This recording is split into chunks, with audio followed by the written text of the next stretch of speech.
भगवत गीता के नाम कुछ पल हर सुबह शाम चैनल में यह अनाम आवाज एक बार फिर आप सबों का स्वागत और अभिनंदन करती है। साथियों, परम पावन सर्व कल्याणकारी पितृपक्ष पखवाड़े में आज आप सबों के बीच प्रस्तुत है पितरों पूर्वजों को मुक्ति प्रदायिनी भगवत गीता सप्तम अध्याय के 12वां तथा 13वें श्लोक। ये चैव सात्विका भावाः राजसाः तामसाः च ये मत्तः एव इति तान् विद्धि न तु अहं तेषु ते मयि।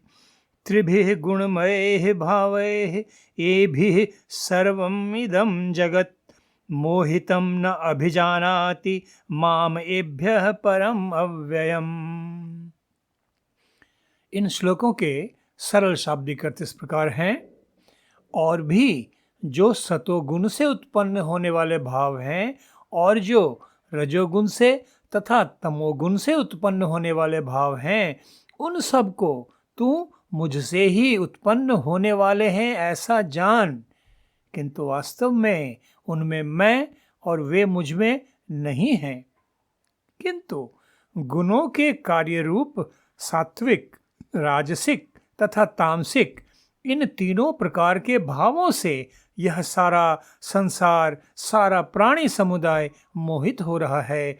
इसलिए इन तीनों गुणों से भी परे मुझ अविनाशी को नहीं जान पाता है। साथियों, योगेश्वर श्री कृष्ण अब अर्जुन को सात्विक, राजसिक तथा तामसिक गुणों के बारे में बताते हुए समझा रहे हैं कि सभी मनुष्यों में व्याप्त इन त्रिगुणों का कारण भी स्वयं वे ही हैं, किंतु वे स्वयं मनुष्यों में व्याप्त इन त्रिगुणों से परे हैं।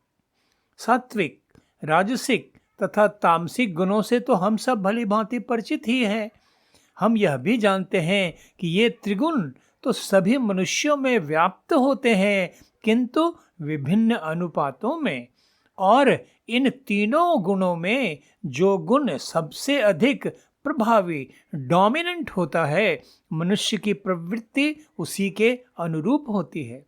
यही नहीं, बदलती परिस्थितियों के अनुसार मनुष्य में प्रभावी ये गुण, ये प्रवृत्तियां भी बदलती रहती हैं और मनुष्य का आचरण, उसका व्यवहार तत्काल प्रभावी गुण के अनुसार बदलता रहता है। यही कारण है कि सात्विक गुण प्रधान मनुष्य भी कभी कभी राजसिक प्रवृत्ति जैसा व्यवहार करने लगते हैं और कभी कभी तामसिक प्रवृत्ति जैसा आचरण करने लगते हैं। सात्विक गुण मनुष्य में अच्छाई, ज्ञान तथा शुद्धता उत्पन्न करने वाले होते हैं। राजसिक गुण मनुष्य में क्रियाशीलता, सांसारिकता के प्रति आकर्षण, विषय भोगों, यश कीर्ति के प्रति आसक्ति उत्पन्न करने वाली होते हैं। और तमोगुण मनुष्य में अज्ञानता, जड़ता, नीरसता इत्यादि भाव उत्पन्न करने वाले होते हैं।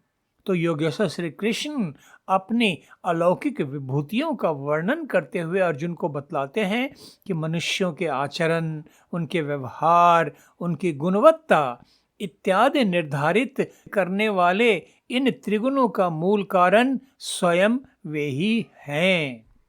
साथियों, यहाँ एक महत्वपूर्ण बात बहुत ध्यान से समझने योग्य है कि मनुष्य जब तक इन त्रिगुणों के अधीन रहता है, वह ईश्वर साक्षात्कार नहीं पा सकता है। परमात्मा इन त्रिगुणों का कारण होते हुए भी स्वयं इनसे परे हैं और उन्हें पाने के लिए मनुष्य को भी योग साधना द्वारा इन तीनों गुणों से परे होना पड़ता है। भगवत गीता द्वितीय अध्याय में अर्जुन को सांख्य योग का उपदेश करते हुए योगेश्वर श्री कृष्ण ने वेदों तथा त्रिगुणों की चर्चा करते हुए कहा था कि त्रैगुण्य विषयाः वेदाः निस्त्रय गुण्यः भव अर्जुन निर्द्वंदो नित्यस्तस्थः निर्योग क्षेमः आत्मवान। अर्थात हे अर्जुन, वेद त्रिगुण यानी सात्विक, राजसिक, तामसिक इन तीनों गुणों के कार्य रूप समस्त भोगों तथा उनके साधनों का प्रतिपादन करने वाले हैं। इसलिए तो उन भोगों तथा उनके साधनों में आसक्तिहीन, हर्ष शोक आदि द्वंद्वों से रहित नित्य वस्तु परमात्मा में ही स्थित हो तथा योग क्षेम न चाहने वाला और स्वाधीन अंतःकरण वाला बन त्रिगुणों के प्रभाव से मुक्त हो। इस प्रकार हम देखते हैं कि योगेश्वर श्री कृष्ण बतलाते हैं कि मनुष्य को विभिन्न प्रकार से संसार में ही आसक्त बनाए रखने वाले त्रिगुणों का कारण भी वे ही हैं, किंतु वास्तव में वे इन त्रिगुणों में नहीं हैं और न ही वे त्रिगुण उनमें बसते हैं। कहने का तात्पर्य है कि ब्रह्म अवतार योगेश्वर श्री कृष्ण मनुष्यों में व्याप्त त्रिगुणों का मूल कारण होते हुए भी स्वयं उनसे परे हैं, उनके प्रभावों से मुक्त हैं। साथियों, अध्यात्म पिपासु अध्यात्म जिज्ञासु मनुष्य के मन में कभी न कभी यह प्रश्न अवश्य उत्पन्न होता है कि जब परमात्मा स्वयं उनकी अंतरात्मा में स्थापित रहते हैं तो उनका दर्शन इतना कठिन क्यों है? क्यों इसके लिए जन्म जन्मांतर तक उत्कट श्रद्धा युक्त होकर दृढ़ संकल्प पूर्वक योग साधना करने की आवश्यकता होती है? तो इस जिज्ञासा का समाधान करते हुए योगेश्वर श्री कृष्ण अर्जुन को बताते हैं कि संसार के सभी जीवधारियों में ये त्रिगुण सात्विक राजसिक तामसिक व्याप्त हैं, जो उन्हें मोहित कर विभिन्न रूपों में संसार की माया में ही भटकाए रखते हैं। और यही कारण है कि साधारण जगजीव अपनी अंतरात्मा में ही छुपे बैठे त्रिगुणातीत उस परमात्मा का साक्षात नहीं कर पाते हैं। सात्विक राजसिक तामसिक इत्यादि विभिन्न प्रकार की माया में ही उलझे रह जाते हैं। साथियों, जहाँ तक परमात्मा मिलन की बात है, श्री कृष्ण ने भगवद गीता 2 अध्याय में एक और बड़ी महत्वपूर्ण बात कही थी, जो इस प्रसंग में पुनः विचारणीय है। अर्जुन को उपदेश करते हुए उन्होंने कहा था कि कर्मयोग मनुष्य की बुद्धि को स्थिर निश्चयात्मक बनाता है, किंतु स्वकामी विवेकहीन अस्थिर विचारों वाले मनुष्यों की बुद्धि स्थिर नहीं रहती, वह अनंत भेदों में भटकती रहती है।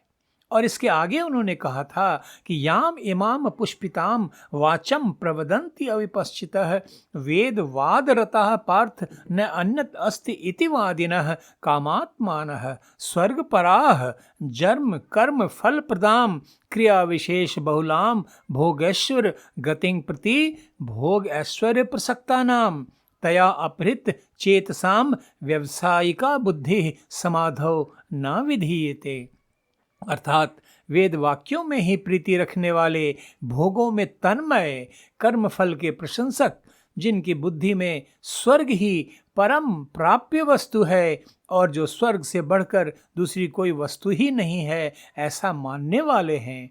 जो दिखाऊ शोभा युक्त वाणी कहा करते हैं, जो जन्म मृत्यु रूप कर्म फल देने वाली होती है, तथा जो सांसारिक भोग ऐश्वर्य की प्राप्ति के लिए नाना प्रकार की क्रियाओं का वर्णन करने वाली होती है, ऐसी वाणी द्वारा जिनका चित्त हर लिया गया है, ऐसे मनुष्यों की परमात्मा में निश्चयात्मिका बुद्धि नहीं होती है। अर्थात परमात्मा प्राप्ति रूपी लक्ष्य के प्रति उनका निश्चय दृढ़ नहीं होता है।